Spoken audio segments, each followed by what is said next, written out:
Hey guys, hello and welcome to the channel Programming with KC. So guys, today in this video we are going to learn this concept again. So we had completed this biggest number in Java, but today in this video we are going to solve with the command line argument, how we can pass the values without using scanner, and how we can use the command line argument, right? So guys, as we completed in our last video, right? So we had done this hard-coded value. We had passed the values for the number 1, number 2 and number 3, and we had checked using the conditional statement which number is the greatest one. So let's create the class again, and we will give the biggest number 2. Okay, so class name will be the biggest number 2. Okay, so again I'm providing PSVM over here. Okay, for the public static void main. And yes, let's get started with the coding. And now, as I said, that we want to use the command line argument. So how we can use, rather than using the hard coded value or using the scanner class, what is the procedure?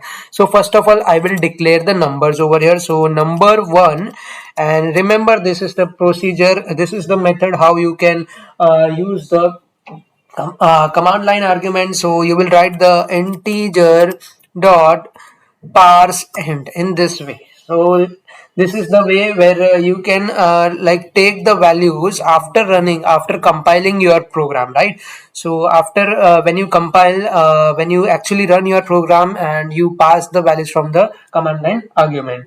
So this is the way integer dot parse int, inside that numbers of arguments or the position. So args 0, so this is the argument, and I am saying that args 0, it means the first value will be this.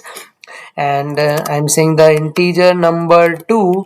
Okay, so integer dot parse int, and again over here args and first position, it means this is the second position, so args 1.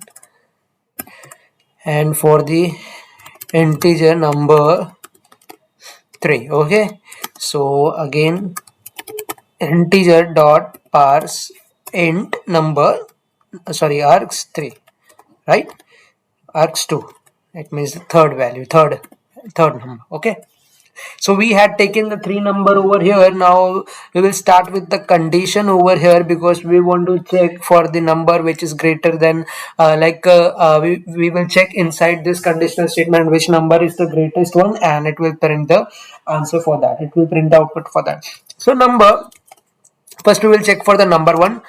We will check that number 1 is greater than equal to number 2, and number 1 is greater than equal to number 3. Okay, so this is just for the logic purpose. If you want to take only greater than, then you can use that also. If you want to use the greater than equal to, then also you can take that also. So logically you should not take the equals to over here, but let it be, not such a big deal. So sys out, now I want to print that number 1 is the greatest, right? So I will say that number 1 is the greatest number over here. Okay, so is greatest number. Okay, yeah, so we did this, and after this you check for the number 1, but what about the other number? So you will take that into the else part. Okay, so take this into the else part, and again over here you want to check for the number 2 and the number 3. So in the else also you will write the if statement, right? Because two numbers is two number are still pending, right, for the checking purpose. So number 2 you will take and check for the whether number 2 is greater than equals to number 1. Okay, so number 1, and you will also check whether the number 2 is greater than equal to number 3. Okay, so yeah, after that you will print that yes, that number 2 is the greater one. Okay, so I can simply say that my number 2, okay, is the greatest number, is greatest number. Okay, now this part is also completed, but I had not yet checked for the value number 3. So we had checked for the number 1 and the number 2. So over here inside again we will write the else part. Okay, so again we will write this and we'll check else if, right? So else if we will check now for the number 3. Okay, so number 3 is greater than equals to number 1 and number 3 is greater than equal to number 2. Okay, so now number 3 is also completed, so we will print the value for this also. Okay, so give us this out over here and this out and say number 3 is the greatest number. Simple. Okay, so number 3 is the greatest number. Okay, so this much of the coding is completed and we will run and check what is the problem over here, or are we going to get the desired output or not. So yes, save this first and check why I am getting some exception or am I getting some value or not. So yes, so you can see that we are getting the exception Java lang array index out of bound exception, index 0 out of bound for length 0. It means that you had declared that you had initialized that, but at the time of runtime, so when the time of runtime occurs, it is not getting any values to check or to implement this line of the code from the line number 11 to the line number 21.